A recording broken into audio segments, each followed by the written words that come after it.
আমন্ত্রণ দীপ্ত সংবাদে, সাথে আছি আমি তারান্নুম জুথি। শুরুতেই জানাবো সংবাদ শিরোনাম। আরপিও সংশোধনের প্রস্তাব ইসির, জামানত হবে 50,000, ভোটার প্রতি খরচ করা যাবে 10 টাকা। 9 সেপ্টেম্বরই হচ্ছে ডাকসু নির্বাচন, আপিল বিভাগের আদেশ, ভোট কেন্দ্র বাড়ানোর দাবি প্রার্থীদের। নূরের ওপর হামলার প্রতিবাদে গণ অধিকার পরিষদের পল্টন মোড় অবরোধ, যানজটে চরম ভোগান্তি। 4,000 এএসআই নিয়োগ দেয়া হবে জানালেন আইজিপি, 50% সরাসরি, বাকিদের পদোন্নতি।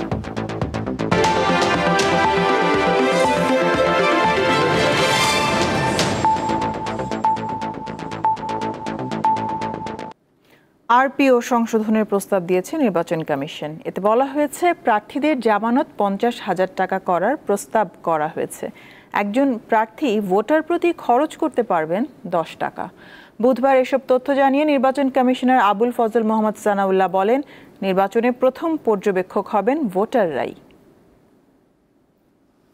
ত্রয়োদশ জাতীয় সংসদ নির্বাচনকে সামনে রেখে দফায় দফায় বৈঠক শেষে আরপিও বা নির্বাচন পরিচালনা সংক্রান্ত মূল আইন সংশোধন প্রস্তাব চূড়ান্ত করে নির্বাচন কমিশন, যেখানে পরিবর্তন আনা হয় 46টি অনুচ্ছেদে। বুধবার দুপুরে আগারগাঁও নির্বাচন ভবনে বিষয়টি নিয়ে গণমাধ্যমের সাথে কথা বলেন নির্বাচন কমিশনার আবুল ফজল মোহাম্মদ সানাউল্লাহ। তিনি জানান, সংসদ নির্বাচনে প্রার্থীদের জামানত 20,000 টাকা থেকে বাড়িয়ে 50,000 করা, অনলাইনে মনোনয়নপত্র দাখিলের বিধান বাতিল, তফসিলের 45 দিন আগেই প্রশাসন ও পুলিশ সহ ঊর্ধ্বতন কর্মকর্তারা ইসির অধীনে থাকা নির্দেশনা অমান্যকারী সরকারি কর্মকর্তাদের গোপনীয় প্রতিবেদন ও শাস্তি দেওয়া সহ বিভিন্ন বিষয়ে পরিবর্তন আনা হয়েছে। এজেন্টদেরকে বসানোর পরে ভোটার ঢোকার পরে কতটুকু স্পেস আছে, কাকে কতক্ষণ দিতে পারবে, এটা আমরা প্রিজাইডিং অফিসারের উপর ছাড়ছি।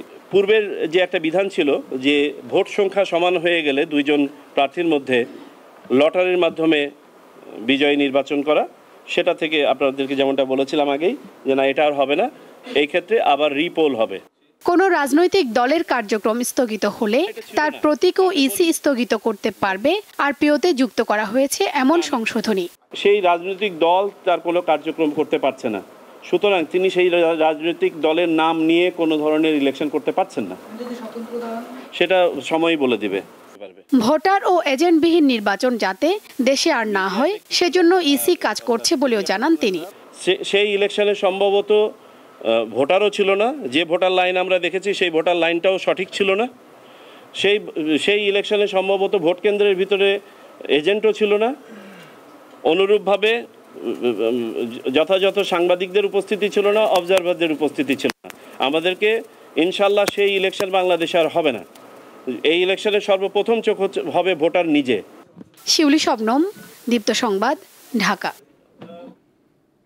সকল ষড়যন্ত্র রুখে দিয়ে আগামী 9 সেপ্টেম্বর ডাকসু নির্বাচনের প্রত্যাশা করছেন সাধারণ শিক্ষার্থীরা। নির্বাচনকে কেন্দ্র করে ভোট কেন্দ্র বাড়ানোর দাবি জানিয়েছে একাধিক প্যানেল। এদিকে রিটার্নিং কর্মকর্তা জানিয়েছেন, ভোট কেন্দ্র বাড়ানোর কোনো সুযোগ নেই। শেষ মুহূর্তে প্রচারণায় ব্যস্ত সময় পার করছেন ডাকসু নির্বাচনে অংশ নেয়া প্রার্থীরা। বিভিন্ন প্রতিশ্রুতি দিয়ে যাচ্ছেন ভোটারদের কাছে।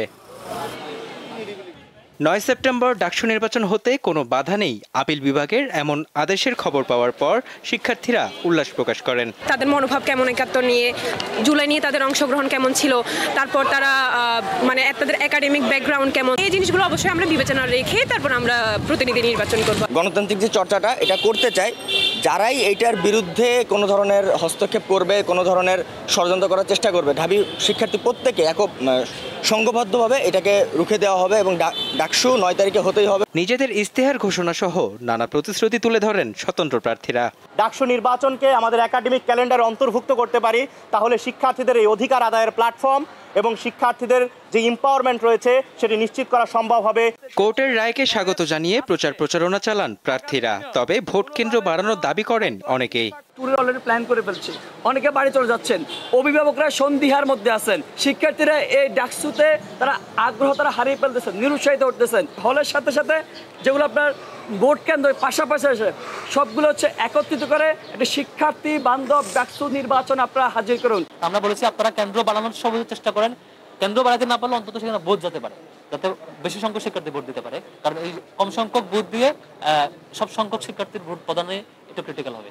রিটার্নিং কর্মকর্তা জানিয়েছেন সকল অভিযোগ আমলে নিয়ে কাজ করছে প্রশাসন, তবে ভোট কেন্দ্র বাড়ানোর কোনো সুযোগ নেই। হাইকোর্টের পূর্ণাঙ্গ বেঞ্চে রায় হয়েছে ডাকসু নির্বাচন 9 তারিখে চালিয়ে যেতে কোনো বাধা নেই।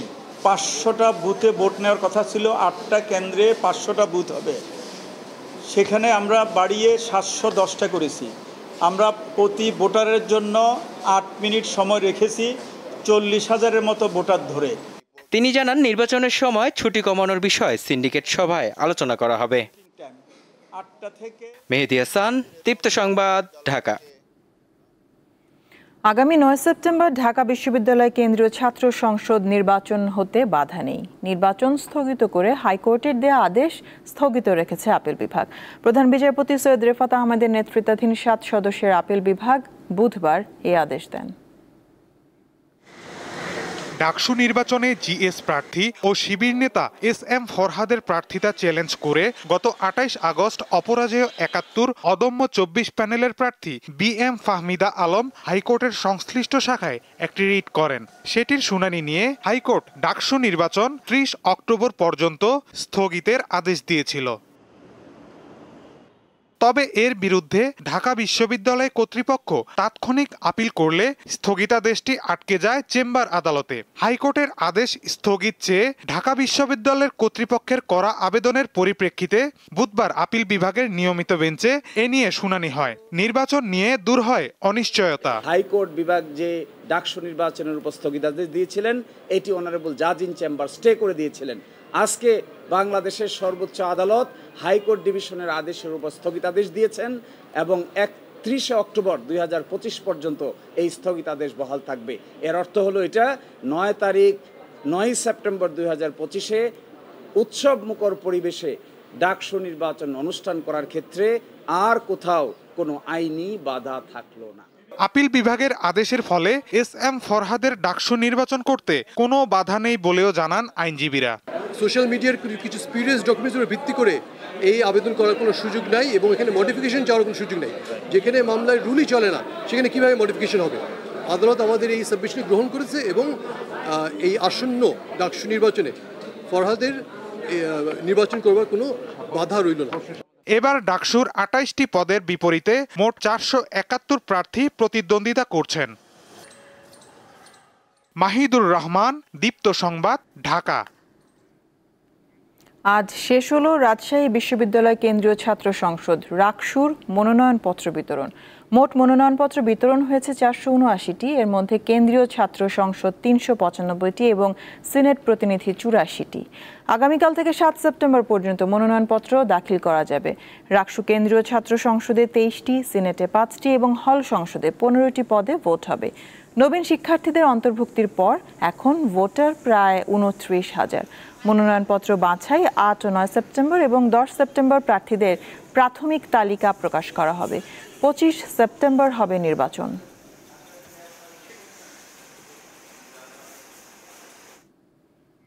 গণ অধিকার পরিষদের সভাপতি নুরুল হক নূর সহ নেতাকর্মীদের ওপর হামলার বিচার, স্বরাষ্ট্র উপদেষ্টার পদত্যাগ এবং জাতীয় পার্টি সহ 14 দলের রাজনীতি নিষিদ্ধের দাবিতে আগামী শুক্রবার শাহবাগে ফ্যাসিবাদ বিরোধী সংহতি সমাবেশের ডাক দিয়েছে গণ অধিকার পরিষদ।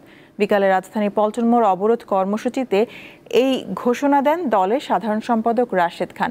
এ সময় পল্টন মোড় অবরোধের কারণে চারপাশে যান চলাচল বন্ধ হয়ে যায়, ভোগান্তিতে পড়ে যাত্রীরা। সমাবেশে গণ অধিকার পরিষদের নেতারা বলেন, নুরুল হক নূরের ওপর হামলা কোনো সাধারণ ঘটনা নয়, তাকে পরিকল্পিতভাবে হত্যার চেষ্টা করা হয়েছে। হামলাকারীদের দ্রুত বিচারের দাবি জানিয়ে তারা বলেন, স্বরাষ্ট্র উপদেষ্টাকে অবিলম্বে পদত্যাগ করতে হবে এবং ফ্যাসিবাদী আওয়ামী লীগের সহযোগী জাতীয় পার্টি সহ 14 দলের রাজনীতি নিষিদ্ধ করতে হবে। 23টি রাজনৈতিক দল একসাথে হয়ে আমরা অঙ্গীকারবদ্ধ হয়েছি, বাংলাদেশে আওয়ামী লীগ, জাতীয় পার্টি এবং তার দোসররা রাজনীতি করতে পারবে না। আগামী 5 সেপ্টেম্বর রোজ শুক্রবার বিকাল 3টায় শাহবাগে ফ্যাসিবাদ বিরোধী শক্তির সংহতি সমাবেশ অনুষ্ঠিত হবে। ছাত্র দলের বিরুদ্ধে উগ্র স্লোগান দেওয়ার অভিযোগ এনে প্রতিবাদ মিছিল ও বিক্ষোভ সমাবেশ করেছে ইসলামী ছাত্র শিবির ঢাকা মহানগর দক্ষিণ শাখা। বিকেলে মতিঝিল শাপলা চত্বর থেকে মিছিল শুরু হয়ে বায়তুল মোকাররম জাতীয় মসজিদের উত্তর গেটে গিয়ে সংক্ষিপ্ত সমাবেশের মাধ্যমে শেষ হয়। শিবির নেতারা বলেন, অভ্যুত্থান পরবর্তী সময়ে দেশের কাঙ্ক্ষিত পরিবর্তন প্রত্যাশা করেছিল মানুষ, কিন্তু বাস্তবে তেমন কোনো পরিবর্তন হয়নি। ডাকসুতে নারী প্রার্থীদের অব্যাহতভাবে ট্যাগিং, বুলিং করা হচ্ছে এবং তাদেরকে অশ্রাব্য ভাষায় আক্রমণ করা হচ্ছে। ছাত্রদলের কেন্দ্রীয় নেতৃবৃন্দ এক্ষেত্রে কোনো উদ্যোগ গ্রহণ করছেন না বলেও অভিযোগ করেন তারা। ত্রয়োদশ জাতীয় সংসদ নির্বাচনের আগে 2000 এএসআই নিয়োগ দেওয়া হবে বলে জানিয়েছেন পুলিশের মহাপরিদর্শক বাহারুল আলম। এছাড়া আরও 2000 জনকে পদোন্নতি দিয়ে এএসআই করা হবে বলেও জানান তিনি। বুধবার সচিবালয়ে সাংবাদিকদের এই তথ্য জানান আইজিপি। এ সময় জনপ্রশাসন মন্ত্রণালয়ের সিনিয়র সচিব মোখলেসুর রহমান জানান, আগামী নির্বাচনে রোল মডেল হিসেবে করতে চায় সরকার। সে অনুযায়ী মাঠ প্রশাসনকে নির্দেশনা দেওয়া হয়েছে। নির্বাচনে কোনো ধরনের পক্ষপাতিত্ব করলে তার বিরুদ্ধে কঠোর ব্যবস্থা নেওয়া হবে বলেও হুঁশিয়ারি উচ্চারণ করেন তিনি।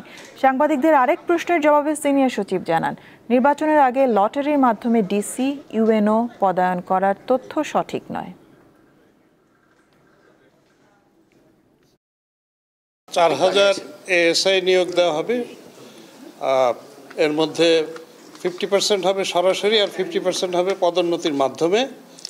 তো সেই প্রক্রিয়ায় আমরা জনপ্রশাসন মন্ত্রণালয়ে আজকে এসেছিলাম।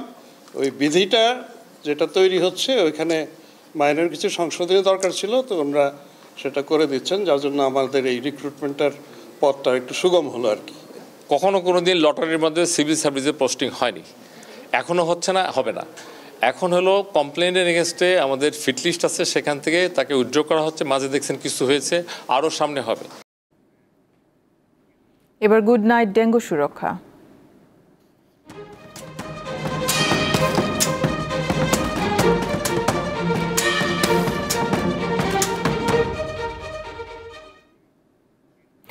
ডেঙ্গুর হটস্পট খ্যাত বরগুনায় রোগীর সংখ্যা 6000 ছাড়ালো। নতুন করে আবারও বাড়তে শুরু করেছে আক্রান্তের সংখ্যা, পাশাপাশি মৃত্যুর তালিকাও লম্বা হচ্ছে। বছরের শুরু থেকেই বরগুনায় বাড়তে থাকে ডেঙ্গু রোগীর সংখ্যা। বর্ষা মৌসুমে এডিস মশা রীতিমতো তাণ্ডব চালায় এ জেলায়। জুন জুলাইয়ে প্রতিদিনের আক্রান্তের সংখ্যা পৌঁছায় গ্রাফের শীর্ষে। এক পর্যায়ে বরগুনাকে ডেঙ্গুর হটস্পট হিসেবে ঘোষণা করা হয়। ডেঙ্গু রোগী সামাল দিতে হিমশিম খাচ্ছে 250 শয্যা বিশিষ্ট জেনারেল হাসপাতালের চিকিৎসক ও নার্সরা। আছে ওষুধ সংকটও। এছাড়া হাসপাতালটিতে আইসিইউ ও সিসিইউ না থাকায় গুরুতর রোগীদের পাঠাতে হচ্ছে বরিশাল মেডিকেলে। বাবুর রাতে জ্বর আইছে, আবার বাবুর নিয়ে সকাল আইলাম, ভর্তি দিলে টেস্ট দিলে কয় আপনার বাবুর ডেঙ্গু হয়েছে। টেস্ট দিছি, তখন প্লাটিনা যখন কমে গেছে তখন হাসপাতালে এসে ভর্তি হয়েছে। এত বড় হাসপাতালের সাথে একজন ডাক্তার কয় জায়গায় যাই, সবাই কয় যে বরিশাল নিয়ে যান, বরিশাল নিয়ে গেলেই ভালো বলে। 90,000-এর নামতে একটু কম হইলে বরিশাল নিয়ে যান আপনারা। ডেঙ্গু মোকাবেলায় ভবিষ্যতে এডিস মশার প্রকোপ ঠেকাতে নানা পদক্ষেপের কথা জানালেন সংশ্লিষ্টরা। আমরা ভাবছিলাম যে ডেঙ্গু এখন শেষ পর্যায়ে চলে এসেছে, কিন্তু মাঝখানে আবার টানা কিছুদিন বর্ষণের কারণে ডেঙ্গু আবার বাড়তে শুরু করেছে। ক্রিটিক্যাল রোগী তো সাপোর্ট দেওয়ার মতো আমাদের পরিস্থিতি নেই। যখন এই রোগী ক্রিটিক্যাল হয়ে যায় আমাদের তখন আইসিইউ এর সাপোর্ট লাগলে সেক্ষেত্রে আমরা বরিশাল বা উন্নত চিকিৎসার জন্য রোগী ঢাকা চলে যায়। চলতি বছর এ পর্যন্ত বরগুনায় ডেঙ্গু রোগীর সংখ্যা 6000 ছাড়িয়েছে। দীপ্ত, বার্তাকক্ষ। মাতারবাড়ি ও মহেশখালীকে চীনের সাংহাই বা সিঙ্গাপুরের বন্দরের মতো উন্নত মানের বন্দর তথা কমার্শিয়াল হাব হিসেবে দেখতে চান বাংলাদেশ বিনিয়োগ উন্নয়ন কর্তৃপক্ষের নির্বাহী চেয়ারম্যান আশিক চৌধুরী। বলেন, 30 বছর পর বাংলাদেশের চেহারা বদলে ভূমিকা রাখবে এই অঞ্চল। পাশাপাশি এই হাব থেকে দেশের জিডিপিতে $150 বিলিয়ন যুক্ত হবে বলেও আশা করছেন বিডার চেয়ারম্যান।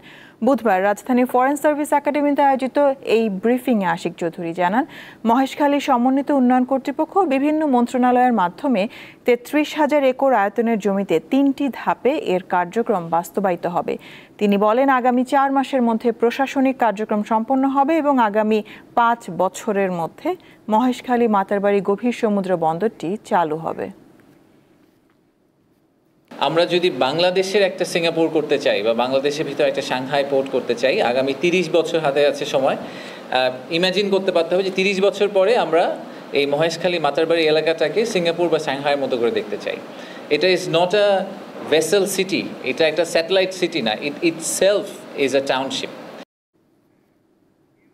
অন্তর্বর্তী সরকার থাকায় কেউ বিনিয়োগ করছে না বলে মন্তব্য করেছেন বিএনপির স্থায়ী কমিটির সদস্য আমির খসরু মাহমুদ চৌধুরী। বলেন, নির্বাচন ঘোষণার পর থেকে ব্যবসায়ীরা বিনিয়োগ করার প্রস্তুতি নিচ্ছে। বুধবার রাজধানী গুলশানে একটি হোটেলে জুলাই গণঅভ্যুত্থান শীর্ষক আলোচনা সভায় তিনি বলেন, শেখ হাসিনার বিদায়ের পর জনগণের যে আকাঙ্ক্ষা তৈরি হয়েছে তা ধারণ করতে না পারলে রাজনৈতিক দলগুলোর কোনো ভবিষ্যৎ নেই। আমির খসরু বলেন, এই পরিস্থিতি থেকে পরিত্রাণের জন্য অনেক আগেই গণতান্ত্রিক নির্বাচন প্রক্রিয়ার মধ্যে যাওয়া উচিত ছিল।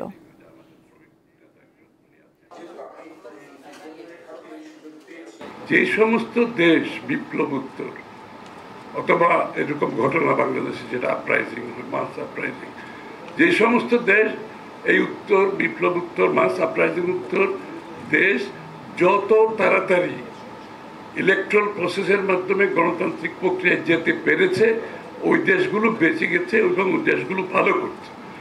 আর যেই দেশগুলো এই বিপ্লবোত্তর সময় আমার দাবি ওর দাবি করতে করতে ঝামেলা পাকাইছে, ওই সমস্ত দেশে গণতন্ত্রও নাই, অর্থনীতিও নাই, সমাজও নাই, ওখানে গৃহযুদ্ধ চলছে, ওখানে সমাজে বিভক্তি চলছে, ওই দেশের অর্থনীতি বিধ্বস্ত হয়ে গেছে।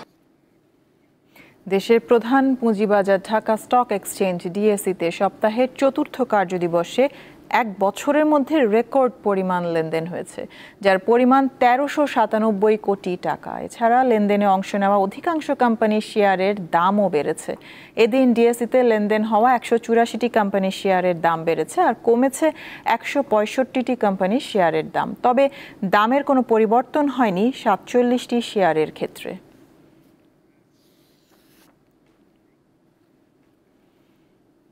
বাংলাদেশ কৃষি বিশ্ববিদ্যালয়ে অচল অবস্থা কাটিয়ে স্বাভাবিক হতে শুরু করেছে পরিবেশ। বিশ্ববিদ্যালয় বন্ধ থাকলেও 3 দিন পর সচল হয়েছে প্রশাসনিক কার্যক্রম। আগামী 7 দিনের মধ্যে বিশ্ববিদ্যালয় খুলে দেওয়ার সিদ্ধান্ত হয়েছে।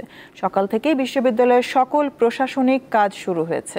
সকাল 10:15টার দিকে প্রশাসনিক কার্যালয়ে যান উপাচার্য, তবে দুপুর পর্যন্ত তালাবদ্ধ ছিল কোষাধ্যক্ষের কার্যালয়। 12:30টার দিকে এক শিক্ষার্থী তালা খুলে দিলে স্বাভাবিক হয় কার্যক্রম। এর আগে মঙ্গলবার রাতে আন্দোলনরত শিক্ষার্থীদের সঙ্গে বিশ্ববিদ্যালয় প্রশাসনের 5 ঘন্টার আলোচনা হয়। এতে আন্দোলন সাময়িক স্থগিত করে শিক্ষার্থীরা। বাংলাদেশের খ্যাতিমান স্থপতি মেরিনা তাবাসসুম দ্বিতীয় দফায় স্থাপত্যের সম্মানজনক স্বীকৃতি আগা খান পুরস্কারের জন্য নির্বাচিত হয়েছেন। তার নকশা করা খুদিবাড়ি প্রকল্প আগা খান স্থাপত্য পুরস্কার 2025-এর জন্য মনোনীত হয়েছে। এটি মূলত জলবায়ু পরিবর্তনের প্রভাবে ক্ষতিগ্রস্ত ও স্থানচ্যুত মানুষের জন্য তৈরি একটি সাশ্রয়ী, সহজে খোলা, জোড়া লাগানো ও দ্রুত স্থাপনযোগ্য বাড়ি। কিরগিজস্তানের রাজধানী বিশকেকে মঙ্গলবার এই পুরস্কারের জন্য মেরিনা তাবাসসুম সহ 7 বিজয়ীর নাম ঘোষণা করা হয়। বিশ্বব্যাপী স্থাপত্যের অন্যতম বৃহৎ এই পুরস্কারের জন্য মনোনীত হওয়ায় মেরিনা তাবাসসুমকে অভিনন্দন ও শুভেচ্ছা জানিয়েছেন প্রধান উপদেষ্টা অধ্যাপক মোহাম্মদ ইউনূস। মেরিনা তাবাসসুম প্রথম বাংলাদেশি স্থপতি যিনি দ্বিতীয়বার এই পুরস্কার জিতেছেন।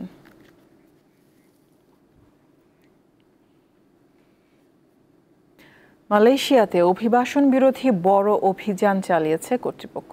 কুয়ালালামপুরের রাতের আঁধারে চালানো অভিযানে 770 জন অবৈধ অভিবাসীকে আটক করা হয়, যাদের মধ্যে প্রায় 400 জনই বাংলাদেশি। এছাড়া আটককৃতদের মধ্যে দক্ষিণ ও দক্ষিণ পূর্ব এশিয়ার অন্যান্য দেশের নাগরিকও রয়েছে বলে জানিয়েছে মালয়েশিয়ার অভিবাসন বিভাগ।